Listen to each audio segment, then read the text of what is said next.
A doctor tossed and turned in her bed, unable to stop thinking about her young patient. He was a 5-year-old boy dealing with a mysterious, deadly illness that was shutting down his organs one by one. If the doctor didn't figure out what was wrong with him soon, the little boy would die.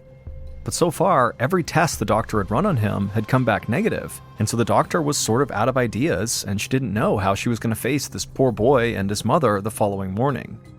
The doctor did finally manage to drift off to a fitful sleep, but just before her alarm went off, she bolted upright in a panic. She just had the strangest dream. It was like this totally visceral nightmare, and the details were quickly fading away, but the fear she felt from this nightmare was still coursing through her body. This nightmare had just revealed exactly what was wrong with her young patient, and the answer was more terrifying and cruel than she'd ever imagined. This episode is called Bad Blood. It was February 24th, 1991, and Jennifer Jackson was at a hospital in St. Louis, Missouri. She was in labor, and she was about to give birth to her second child. And she was doing it alone. Her boyfriend, and the father of this child, Brian Stewart, was an Army medic, and currently he was deployed to the Middle East, so he couldn't be there for the birth. Brian was heartbroken that he couldn't be there for this big moment. He was so excited to become a dad. Before leaving for this deployment, he'd given Jennifer a framed poem he had written about becoming a parent. And whenever they spoke on the phone, Brian couldn't wait to hear about Jennifer's latest ultrasound and how big the baby was getting. And through it all, Brian had just one request about the baby boy who would be born while he was overseas. He wanted Jennifer to name this child after him. Brian knew that there was a chance he could be killed in action, and so he wanted to guarantee that this baby always had a connection to their father. Just then, a huge, painful contraction brought Jennifer back into the present, and her doctor told her, "Come on, one more push, just one more push." And a few minutes later, Jennifer was holding a screaming little baby boy, Brian Jr., in her arms. 9 months later, on Christmas morning, Jennifer sat on the couch, helping baby Brian open his presents, while Brian Sr. sat next to them, sipping coffee. Jennifer looked over at him and squeezed his leg. Ever since coming home a few months ago, Brian had been this amazing father and partner. He did what he could to help with the baby, and he was extremely attentive to Jennifer's needs. He loved to hold her hand and talk about their future together. But Jennifer felt like she was still getting to know Brian. They hadn't been dating that long before she got pregnant and he went off to war. So when he sometimes got moody and walked out in a huff, Jennifer didn't really know what to think. But with Brian's charming smile and good looks, Jennifer could never stay mad at him for very long. And after all, he did always come back, which was more than she could say for her previous boyfriends. The father of her first child was hardly in her young daughter's life at all. But on this particular morning, their first Christmas together as a family, Brian began acting pretty strangely. When Jennifer handed him a present for the baby and asked Brian Sr. to help open it, Brian Sr. refused. And then a dark expression came over his face and he got up off the couch and began pacing. Jennifer had no idea what he was doing, and at first she thought, maybe he's having a flashback from his time in the Middle East. And so she asked Brian, hey, are you okay? But Brian just kept on pacing. And then at some point, Brian came to a stop, he took a deep breath and looked Jennifer in the eye and said, "I don't think I'm Brian Jr.'s father." Jennifer was totally stunned. She asked Brian where this was coming from. Then she held the baby up and asked how could he believe this child was anyone else's but his. The baby looked just like Brian Sr. But Brian Sr. refused to listen, and he ultimately stormed out of the room, shouting that he knew the truth and was not going to raise another man's child. Jennifer didn't know what to do. She wanted to follow after him to their bedroom and get him to calm down, but Brian seemed so angry, she didn't know how he'd react if she just kept on insisting the baby really was his. So she just hung back and tried her best to comfort Brian Jr. while Brian Sr. packed a bag and left the house. About 2 months later, Jennifer was at home balancing her son on her hip while she tried to cook some lunch for him and his sister. Adjusting to life as a single mother had been very challenging for Jennifer, and she wasn't getting much help from anybody else in her family either. Jennifer's sister was around a lot, but she was also a drug addict. And so a lot of the times when Jennifer's sister came over, she'd come over with a friend or two and they were high on heroin. Sometimes Jennifer even caught her sister and her friends injecting drugs in her house. Jennifer hated all the substance abuse around her kids, but at the same time, she just didn't have the heart to stop her sister from coming around because it meant a lot to her sister to visit the kids. Every now and again, Jennifer would try calling Brian for help, but whenever he actually answered the phone, he would just yell at her about how Brian Jr. was not his son. Jennifer did her best not to let it bother her and just focused on trying to raise her kids as best as she could. But as Jennifer cooked up some mac and cheese, she noticed little Brian's breathing suddenly sounded different. He was wheezing and it seemed like he was having a hard time catching his breath. Jennifer had no idea what was going on, but just from the looks of it, this didn't look like a common cold or something else that was easy to explain. This looked pretty serious. And so as her little boy continued to struggle to breathe, Jennifer just picked up her phone, called her mom, and told her to meet her at the hospital. Then Jennifer bundled up her kids and drove to the nearest emergency room.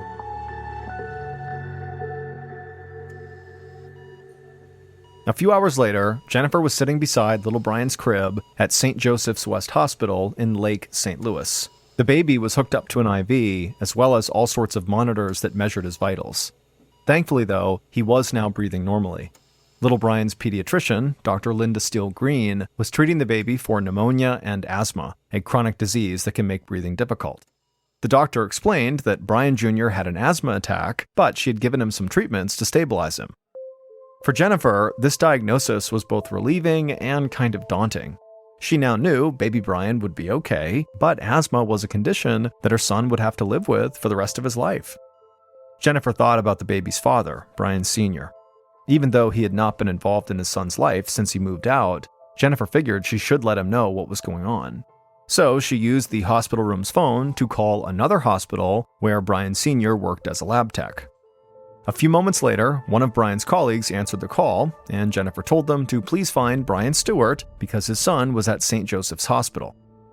But the person on the other end sounded confused. They asked Jennifer if she was maybe looking for a different Brian Stewart, because the Brian Stewart that worked there had never said anything about having a son. Jennifer almost slammed the phone down in anger. She knew Brian was in denial about being little Brian's father, but this was just disgraceful. Trying to stay calm, she assured the colleague that, oh yes, she had the right Brian Stewart and to please relay this message as soon as possible. After Jennifer hung up, she did her best to put Brian Sr. out of her mind. For now, the only thing that mattered was her baby boy getting better. The next morning, Jennifer was leaning over the edge of little Brian's hospital crib as he slept, holding his hand. The breathing treatments were working, and once the baby woke up, the doctor said he was well enough to go home. Jennifer got up to go pack some things when she suddenly heard someone walk through the door. She turned around, and much to her surprise, Brian Sr. was standing there with his white lab coat folded over his arm. He said he was there to see the baby.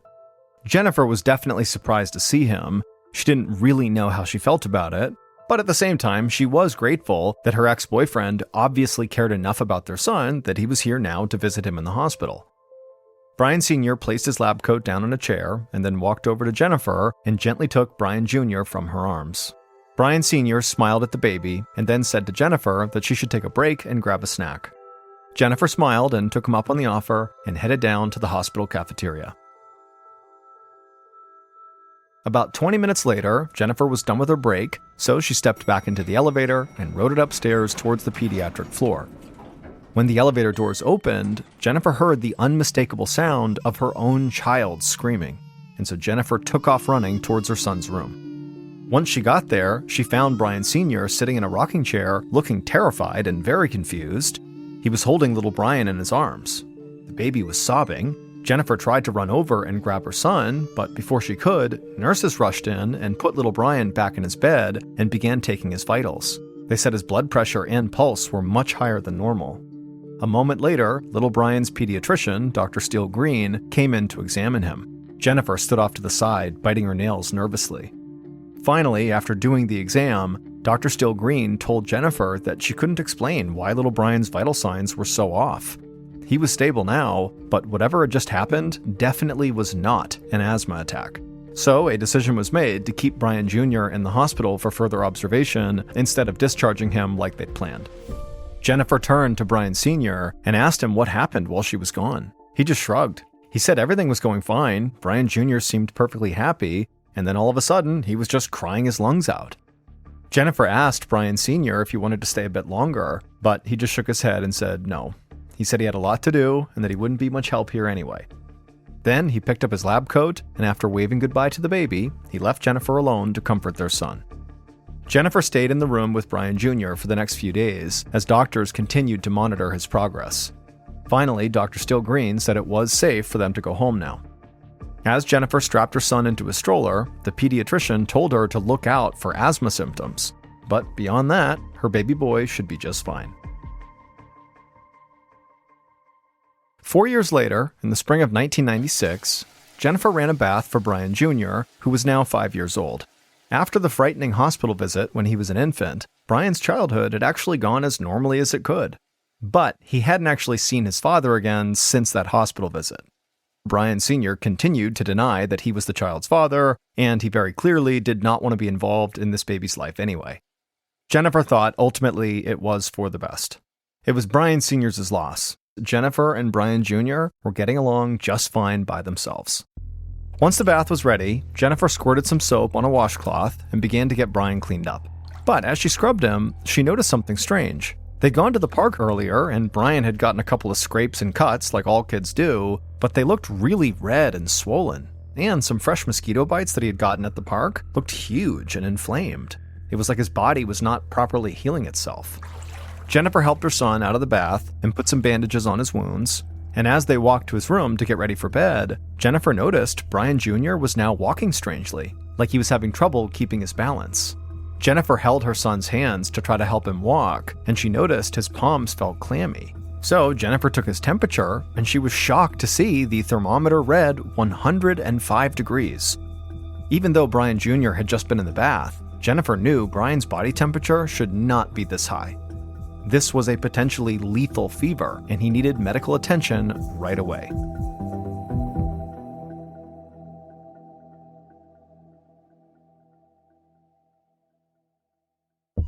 Once they arrived at the hospital, little Brian was taken straight to the pediatric intensive care unit.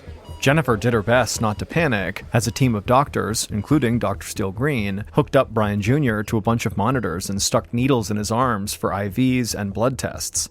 It was nerve-wracking, but Jennifer was glad that Dr. Steele Green was there. The two women had become friends after Brian Jr.'s hospital stay when he was a baby, and Dr. Steele Green had continued to see the boy for regular pediatric appointments.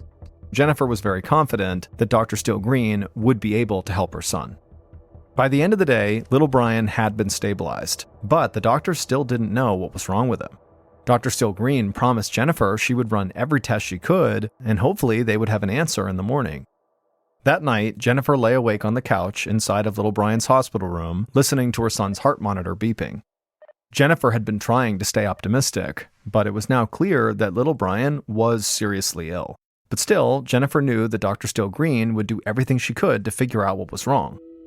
Just as Jennifer was beginning to fall asleep, little Brian suddenly shot up in bed, crying and screaming for his mother. Jennifer rushed over to him and tried to calm him down, but he just kept on sobbing and begging his mother not to let him die.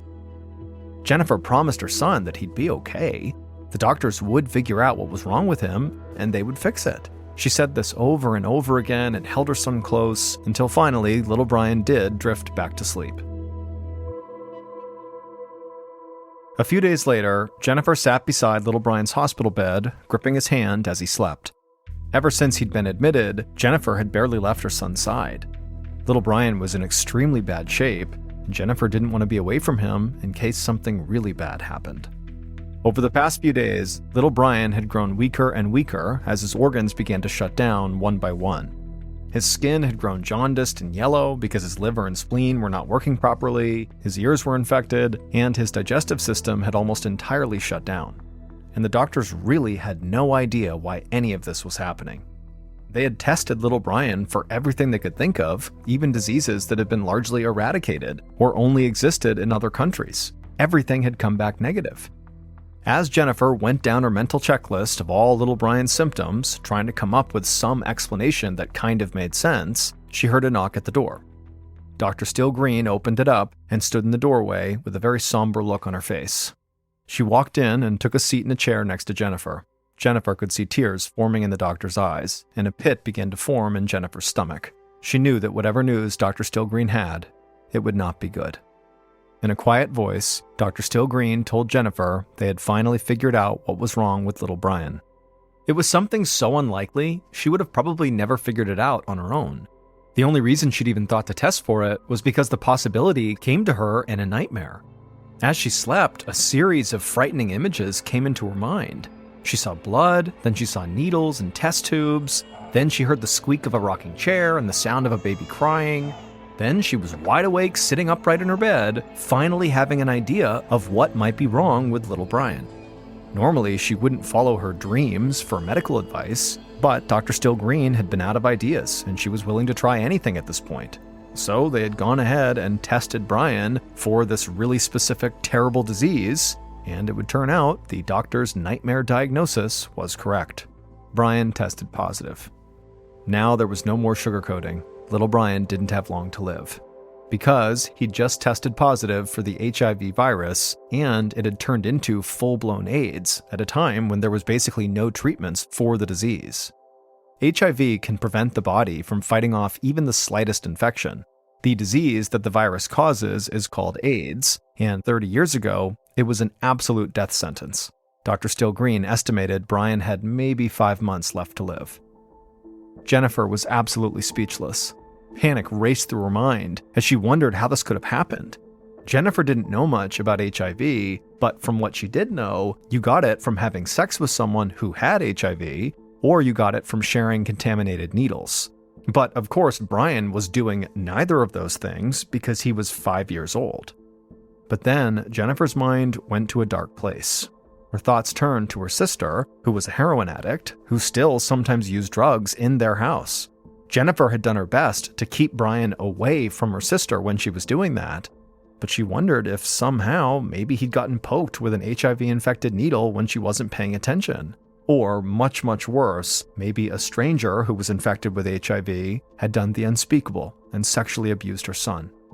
Jennifer looked over at her son and just began to cry. Her children were absolutely everything to her. And so for now, Jennifer knew she had to focus on just finding a way to keep her son alive. So she turned to Dr. Stillgreen and told her that she was willing to do whatever it took to help Brian. 2 years later, Jennifer stood in her kitchen helping her son, Brian Jr., wiggle into a special backpack. Brian was miraculously still alive, but just barely. This special backpack he was wearing was connected to a feeding tube that led into little Brian's stomach. He needed a liquid diet to survive because he basically always vomited if he ate solid food. But both Jennifer and Brian agreed that it was a worthy trade-off because he'd beaten all expectations and lived long past the 5 months his doctors had estimated. But it wasn't easy to get by. Because Brian required so much help every single day, Jennifer had been forced to quit her job. And because her ex-boyfriend, Brian Sr., still wouldn't send child support payments, Jennifer and her kids had to live off of food stamps and other welfare programs. And just from a medical perspective, it took a lot of work for Brian just to make it through each day. After getting his backpack secured, Jennifer walked over to the cabinet and pulled out a massive medication tray. She carefully doled out 23 different pills for Brian to take. Once Brian had taken all of his medications, Jennifer took him by the hand and they went outside to wait for the school bus. Because there was still so much fear around AIDS, little Brian was not allowed to ride on the standard school bus with most of the other kids. Instead, he had to ride on another bus for children with special needs. Jennifer's heart broke just thinking about the bullying Brian had to endure at school. Bullies called him all sorts of names, and they mocked him for the bulky hearing aids he now had to wear all the time after losing 80% of his hearing. But through it all, Brian remained relentlessly optimistic. Jennifer was so proud of his ability to remain positive despite all the suffering he'd endured. And so Jennifer did her best to not let her own fears and her own anxieties get in the way of her son's childhood. Now, just keeping her son alive basically consumed all of Jennifer's waking hours. But she also had one other major concern about her son, figuring out how he'd actually been infected with the HIV virus in the first place. A few minutes later, the bus pulled up in front of their house. Jennifer hugged her son goodbye, and then he climbed on board the bus and the bus took off, and then Jennifer went back inside her home. After she got dressed, she called Detective Kevin Wilson down at the St. Charles County Sheriff's Office. For the past 2 years, Detective Wilson had worked tirelessly to try to figure out how Brian had gotten HIV. The detective had tested the blood of at least 30 people who had spent time with Brian Jr., including Jennifer's sister and her friends, but none of them had been HIV positive, so this very likely ruled out transmission from drugs. The detective had also found no indication that little Brian had ever been sexually abused by anyone, so it was highly unlikely he got HIV that way either.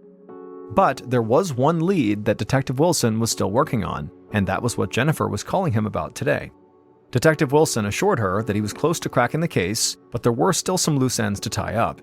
This was a delicate situation, and he had to be absolutely sure he was right before he made his move. Before they hung up, Detective Wilson promised Jennifer that little Brian would get the justice he deserved. A few months later, in December of 1998, Jennifer sat down in the witness stand at the front of a St. Louis County courtroom. Her hand shook as she looked to her right at the judge. Right out in front of her, she saw there were news reporters, jury members, and at the defendant's table, her ex-boyfriend, Brian Stewart. He stared at her with cold, hateful eyes.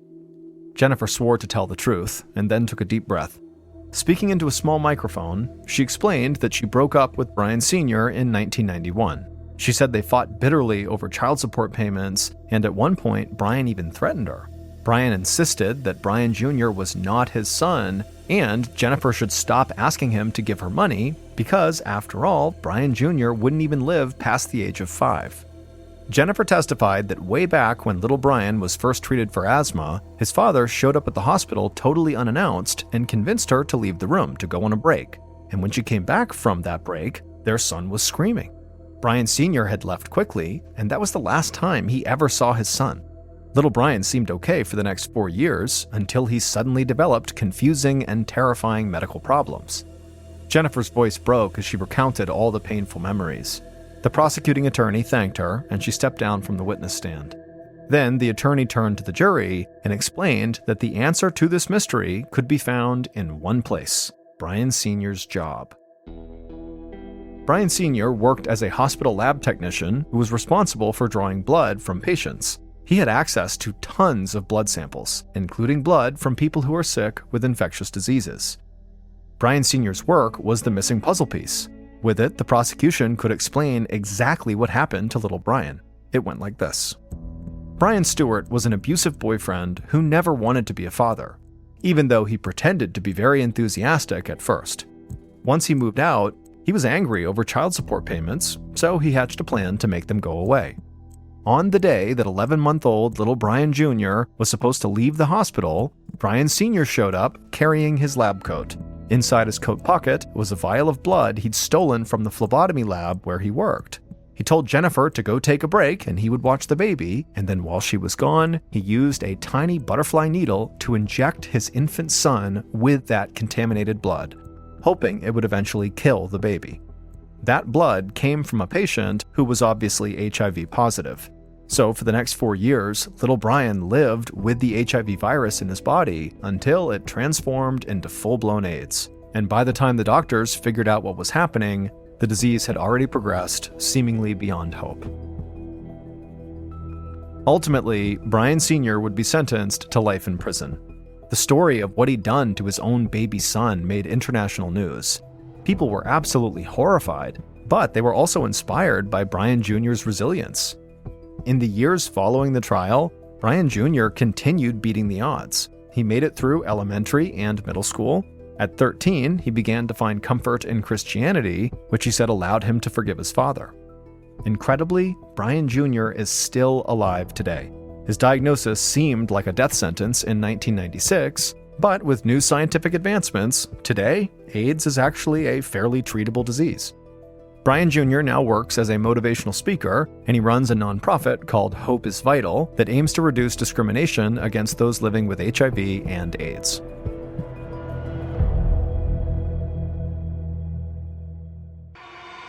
On January 28, 1976, Daniel Halseth was born in a small town in Oregon called Estacada, which is located about 30 miles southeast of Portland. Daniel's family owned a farm, and so from a young age, Daniel became accustomed to getting up super early and helping out with daily chores. This childhood experience on the farm instilled in Daniel a strong work ethic, and it also taught Daniel to really appreciate family, because the family he had grown up in spent all their time together and they all struggled and worked together every day to make ends meet. In high school, Daniel really began to blossom. He had this wonderful energy and huge radiant smile that drew people to him, and he was just one of those people that was just naturally gifted at everything he did, and it seemed totally effortless. During his high school years, he picked up playing the piano as well as the drums, and his classmates affectionately nicknamed him Drummer Dan. Daniel was also amazing with anything to do with computers or technology, and Daniel was just very handsome and very athletic and fit, and so he was really the guy that everybody wanted to be. But despite having all of these things going for him, Daniel was dealt a major blow in 1994 when he was in his junior year of high school. That year, his father, who he was quite close with, died unexpectedly from a brain aneurysm. This was a crushing blow for a young man that still very much leaned on his father for guidance and support. But Daniel, like the rest of his family, found a way to just keep on going despite this immense heartbreak. In 1995, so a year after his father's death, Daniel would graduate high school and he would head to Salem, Oregon, where he would go to school and earn his bachelor's degree in music, and then he would stick around in Salem at another university and he would earn his master's in business. And it was during those years that he was in Salem that Daniel would meet a young woman named Elizabeth Schwarak, who had grown up in Salem. She, like Daniel, was incredibly hardworking and was just naturally good at everything she tried. She was also a model, and so when she and Daniel began dating, they genuinely looked like this beautiful Hollywood couple. In 2001, which was shortly after Daniel had earned his master's degree, he and Elizabeth got married. 5 years later, the couple, who now were the proud parents of 3 young children, 2 girls and a boy, they moved to Las Vegas because Daniel had found work there. Daniel had founded this computer IT company because he was so skilled with computers, and it was really starting to thrive, and many of his clients were in or around Las Vegas. But just a few years after getting settled in Las Vegas, it would be Elizabeth's career ambitions that would take center stage in the family. Elizabeth had always wanted to get into politics, and in 2010, she decided she would run for a state Senate seat in Nevada.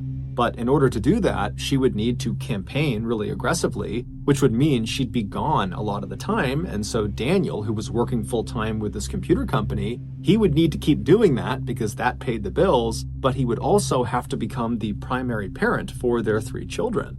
And so when she approached Daniel and said, I really want to do this, but it requires a lot out of you. Are you willing to do this? Daniel was completely supportive and actually really excited at the idea. He had no problems whatsoever. And so very soon, Elizabeth would be out on the road campaigning and trying to win the state Senate seat, and Daniel would be home goofing around with the kids and taking them hiking and going to playgrounds and parks. And then after he would put the kids to bed at night, he would stay up super late and run his computer business out of their dining room.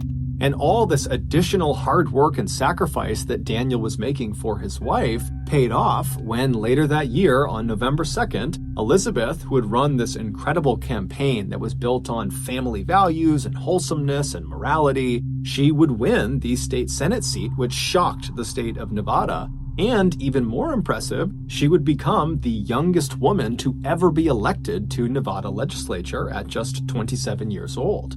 So it was clear to everyone in Nevada and also outside of Nevada that Elizabeth was destined for greatness. She was going to be the next big political superstar.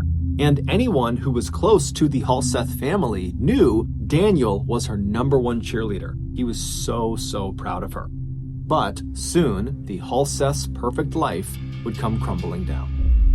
It was not long after Elizabeth had won her election that Daniel began to notice she was becoming suspiciously close with another man named Tiger Helgelian, who was a former golf pro and fellow rising political star.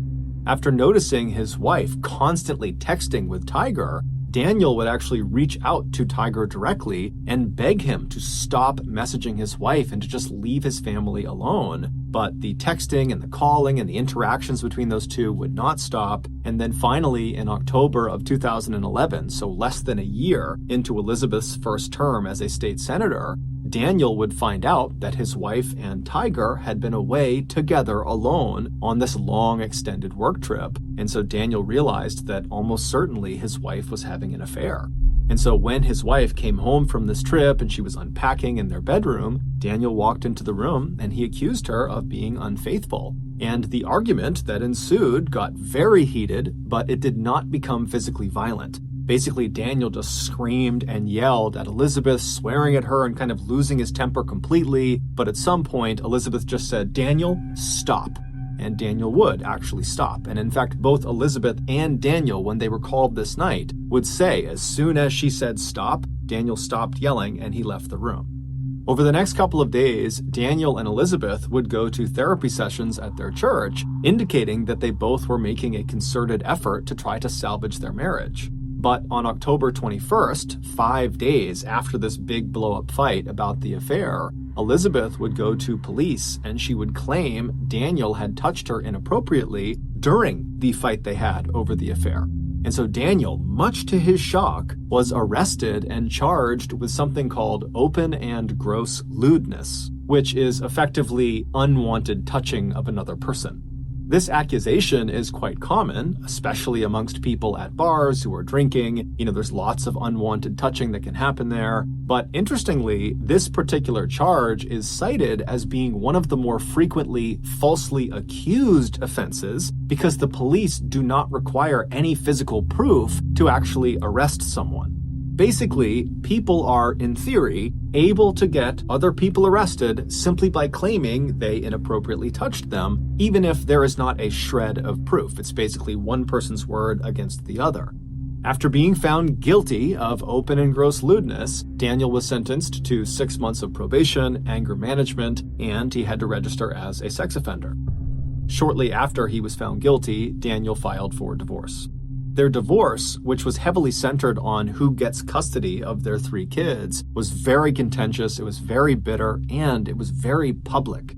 Because Elizabeth was a state senator, she was in the public eye, and because her campaign that she had run on to get elected was built entirely on wholesomeness and family values and having good moral character, that when rumors started to fly that she had had this affair with Tiger Helgelien and that had blown up her family and her husband is being charged with open and gross lewdness, it was just so salacious that despite her denying that she ever had this affair and acting like she was in the right, she was still forced to resign from her state Senate seat in February of 2012. The divorce would finalize later that year, and most likely because of Daniel's new sex offender status from the open and gross lewdness charge, he was denied custody of the 3 children, despite the fact that for the last several years, he had been the everyday primary parent. So Elizabeth, she gets custody of all 3 kids, and she promptly leaves Nevada to go to Alaska with her 3 kids to live with Tiger Helgelien, the man she denied having an affair with. And shortly after arriving in Alaska, she married Tiger Helgelien.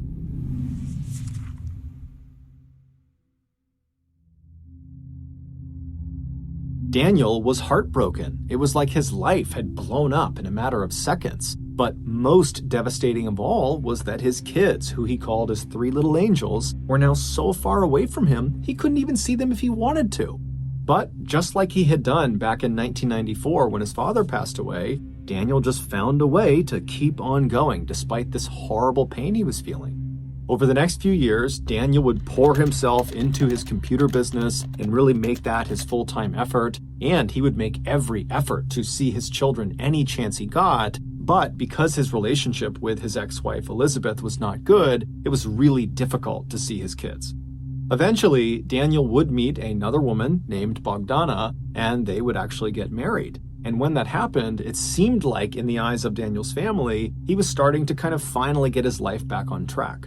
Around this time, Daniel began sharing more and more of his life on his social media channels. And every post he made, and he made lots of them nearly every day, were so overwhelmingly positive and optimistic, and it really showcased his wonderful personality that was all about lifting up your fellow person and just being a good human being. And he also posted loads of videos of him goofing around with his 3 kids because he adored his kids. They were the most important thing to him by far. But despite having this very cheerful outward presence on social media, privately, Daniel was dealt yet another very difficult blow in 2019 when his marriage to Bogdana, his second wife, fell apart. And so once again, Daniel was all alone.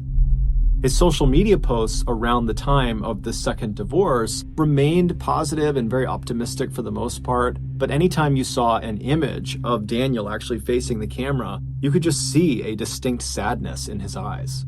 But just as quickly as it seemed like once again Daniel's life was just going to crumble, something truly amazing happened for Daniel.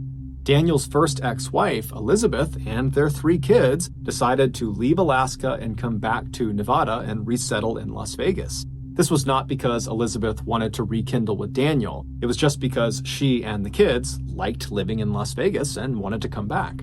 And as soon as they were back, Daniel suddenly got to see his kids all the time. He was so excited and so happy. In fact, by late 2020, Daniel's youngest daughter, Sierra, who was 16, she had basically just moved in with Daniel, even though, legally speaking, she was not supposed to be doing that, and her mom, Elizabeth, was totally unhappy about it. But regardless, that was just how it was. She was living with Daniel. In August of that year, so around the time that Sierra had basically moved back in with Daniel, Daniel decided to take his ex-wife, Elizabeth, back to court to see if he could get custody of Sierra. Because Sierra was the only minor of their 3 children. She was still 16, and at that point, Sierra was already living with him. During the recorded video sessions between Daniel, Elizabeth, and the judge, Daniel would tell the judge that life in Elizabeth's home was totally toxic and not good for his children and certainly not good for Sierra.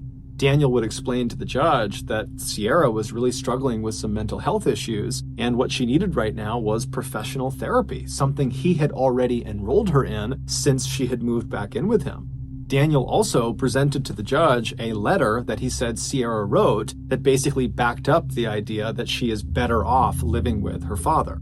Elizabeth would generally respond to all of these things that Daniel was saying by saying Daniel was a liar and that he was not fit to be a parent, and that letter that he claims Sierra wrote doesn't sound like her, insinuating that, the letter was forged. The judge, who at regular intervals would get very frustrated with both Daniel and Elizabeth, finally would just say, look, you got all sorts of issues between the 2 of you, and it's creating a horrible environment for your kids. And if you don't find a way to come to some sort of compromise, the people that are going to suffer are your kids, specifically Sierra. Finally, in early 2021, when Daniel and Elizabeth still had not come to terms, the judge just ordered that Daniel return Sierra to her mother's residence because, legally speaking, Sierra was supposed to be in her mother's care. And so begrudgingly, Daniel would take Sierra and he would bring her back to her mother's house and he would say, okay, go see your mother, and then he would drive off. But later that night, Sierra would sneak out of her mother's house and just run back to be with her dad. Needless to say, Daniel was not unhappy about that turn of events. The custody battle over Sierra continued to rage for the next several months, with Sierra opting to still remain at her father's place despite the court order, despite her mother pleading with her to come home. And then, in April of 2021, something very odd happened. On the morning of April 8th, several $100s was withdrawn from Daniel's bank account from a few different ATMs around Las Vegas. This particular bank account was shared between Daniel and his second ex-wife, Bogdana. They just hadn't gotten around to relinquishing control to one or the other. And so these particular withdrawals were kind of uncharacteristic for Daniel or for Bogdana, and so they were flagged as potentially fraudulent, and so the bank sent notifications to both Daniel and Bogdana saying as much. And so Bogdana, she gets the messages that there's been these potentially fraudulent charges. She knows it wasn't her, and so she calls Daniel, but Daniel doesn't pick up, and so she texts Daniel. But again, silence from Daniel. Thinking this was a little bit odd, Bogdana reached out to Daniel's mother, Christine, knowing that Daniel and his mom spoke nearly every day. And so she filled the mother in about what was going on. And after getting all the information from Bogdana, Christine would try calling and texting Daniel, but still got nothing. And so she reached out to her granddaughter, Sierra. And so she calls Sierra. Sierra doesn't pick up. She texts Sierra asking to speak to Daniel, and Sierra doesn't get back right away, but eventually she responds to Christine, and the response just said, "His phone has been acting up, but he's okay. It should be fixed by tomorrow night. No worries." Now, Christine was relieved to read that her son and her granddaughter were just fine, but at the same time, there was just something odd about the fact that she could not get in touch with her son, and that Sierra was kind of acting a little bit cagey, not answering her phone, which was unlike her, and then sending a message that didn't quite sound like her. But either way, Christine just let it go and figured she would be in touch with her son over the next 24 hours. But the next day, by 10 a.m., when Christine and Bogdana had not heard or seen Daniel, Christine again reached out to her granddaughter, Sierra. She called her, but she didn't pick up. And so she texted Sierra, this time demanding that she put her father on the phone. But Sierra did not put her father on the phone. Instead, after a few minutes, Christine just got another text message that said something to the effect of, "My dad's in the shower, so he can't talk right now." Christine, at this point, it was like her radar was up and she knew there was a real problem. She didn't know what it was, but there was a problem and someone needed to go over to Daniel's house and make sure he and Sierra were okay.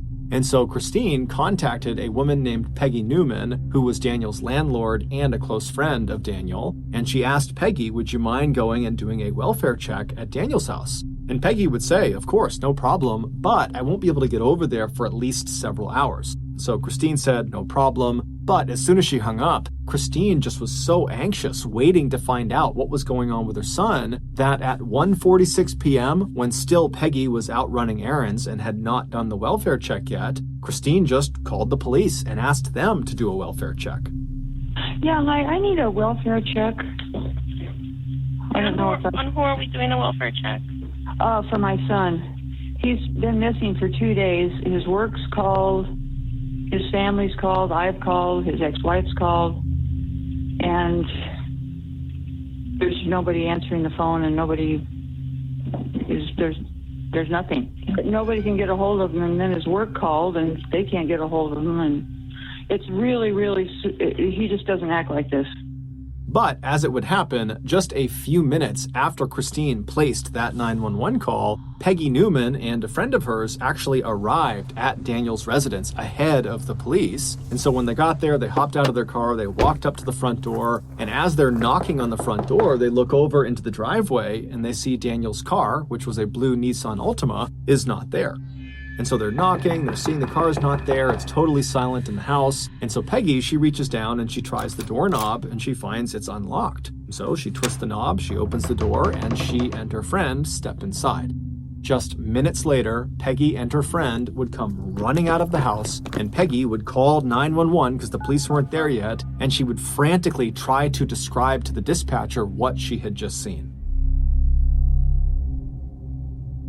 24 hours earlier, a man and a woman were spotted on surveillance camera withdrawing cash from several Las Vegas ATMs using Daniel's debit card. Those were the withdrawals that had been flagged as fraudulent and tipped Bogdana off that something could be wrong here. After those withdrawals, the man and the woman were spotted again on camera going into a Las Vegas supermarket called Winco, and inside they would purchase a few items using Daniel's debit card, and then they would leave and they would head to a Las Vegas Home Depot where once again they'd be caught on camera purchasing a few items using Daniel's debit card. After these purchases, the man and the woman would make their way to Daniel's residence where they would spend the night. The following morning, Daniel's blue Nissan Altima car was spotted leaving Las Vegas at around 10:20 in the morning. That was about 3.5 hours before Peggy Newman and her friend went into Daniel's residence and then quickly turned around and ran out and called 911. When police finally did arrive at Daniel's residence on April 9th, and they pulled up and they saw Peggy Newman and her friend totally ashen-faced and pacing on the sidewalk, the police would get out, they would talk to those two, they would go inside of Daniel's residence, and they would see the horrible thing that Peggy and her friend had also seen. But the police could not make sense of what they were seeing. It really just did not add up. Then, 4 days later, on April 13th, police in Salt Lake City, Utah, just happened to find the man and the woman that were seen on camera on April 8th using Daniel's debit card and going to the Winco and the Home Depot. The police, they just happened to find these people on a bus in Salt Lake City. And after going through the man and the woman's belongings, including their phones, the police would discover a video that these two had taken of themselves in the last couple of days that explained what was inside of Daniel's house. Welcome back to our YouTube channel. After day 3 after murdering somebody. Whoa! Don't put that on the camera. It was worth it. The young man and young woman you just heard joking about having murdered someone was 18-year-old Aaron Guerrero and his 16-year-old girlfriend, Sierra Halseth, Daniel's youngest daughter. Allegedly, on the morning of April 8th, after Aaron and Sierra had pulled all that money out of all those different ATMs, they had gone to the Winco and purchased disposable gloves and bleach and drop cloths, and they had gone to the Home Depot and purchased a circular saw and saw blades and lighter fluid. And then they headed for Daniel's house. It's not been made public what actually occurred inside of Daniel's residence, but we can make a few assumptions. Daniel adored his children. There was no act there. He truly loved his children. And so it would never cross his mind that one of his children or one of their significant others would ever want to hurt him. And so when Sierra and Aaron went inside of Daniel's house, it would have been extremely easy to sneak up on Daniel or just kind of catch him off guard because he's not looking to put up a fight. He thinks he's around people that love him and respect him because he loves and respects them. But however the young couple did it, they would inflict up to 70 stab wounds in Daniel's body, most of which were in the back of his head. And then at some point during this vicious attack, they stuffed Daniel into a sleeping bag, and right in the middle of the living room of his house, they doused him in lighter fluid and lit him on fire. It's unclear what exactly killed Daniel or for how long he was actually conscious and aware of what was happening before he died. But it's very possible that Daniel had at least a small moment in time where he recognized his beloved little angel, Sierra, was actively trying to kill him. After Daniel was either dead or incapacitated, the young couple tossed their pocket knives into the sink, and then they retrieved their circular saw as well as a chainsaw and began attempting to dismember Daniel's body.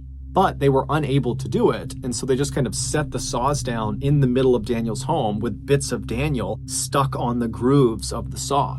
At that point, Aaron and Sierra attempted to destroy evidence inside of the house by scrubbing everything down with bleach, but it was totally ineffective. And so at that point, the couple decided they would just burn the entire house down, and that would destroy all the evidence. And so around the time that Christine texted Sierra and demanded to speak to Daniel, and Sierra wrote back, "Oh, he's in the shower, he can't talk to you right now," that was probably around the time that Sierra and Aaron were actively trying to burn the house down. But the fire they set was just not very big, and it kind of smoldered out. And so they would just kind of leave all of the evidence all over Daniel's house, and they would leave Daniel's destroyed and burned body kind of propped up against the door leading into the garage. And they would just leave the house, hop in Daniel's blue Nissan Altima, and at around 10:20 in the morning, they would leave Las Vegas. The only reason police were able to apprehend Aaron and Sierra in Salt Lake City a few days later was because the couple had made their way to Salt Lake City and hopped on a bus, and Aaron had not paid the fare. He had just snuck onto the bus. And so at some point, the transit authority had come through the bus, and they were asking people to show their tickets, and Aaron didn't have one. And so when they discovered this, they asked for his name, and when they entered his name into their system, it popped up that the Las Vegas PD were actively searching for him. While only Sierra knows why she turned on the one man who would forever love her and would forever support her, what we do know is around the time that Daniel and Elizabeth had gone back to court and they were having those virtual meetings with the judge to decide who was going to have custody over Sierra, Sierra had begun dating Aaron, and she had fallen totally in love with him, and it seemed very much like Aaron had totally fallen in love with her, and somehow Daniel caught wind of the fact that Aaron and Sierra were planning to run away secretly and go move to Los Angeles. And so when Daniel heard this, he told his ex-wife Elizabeth, and then they would go and talk to Aaron's parents, and they would tell them about this plan to run away. And both sets of parents talked and decided it was in both child's best interest if they stopped seeing each other. And so, starting in early 2021, the parents forbade their child from seeing each other, and that was it. But even though all the parents were involved in this decision, because Sierra was at the time living with Daniel, it seemed like she focused her rage about this decision on Daniel, because he was the one kind of enforcing the rule. And so it's believed in April of that year, Sierra decided she would just have to kill her father in order to get her boyfriend back. In Daniel's obituary, his family very conspicuously left Sierra out, saying that Daniel was survived by 2 loving children, not 3. On October 20th, 2022, Aaron Guerrero and Sierra Halseth were sentenced to life in prison. While Sierra showed no signs of remorse in the courtroom, Aaron would make a statement apologizing to Daniel's family, saying, quote, "He didn't deserve to pass in such a horrible way," end quote. Aaron and Sierra will be eligible for parole in 2044.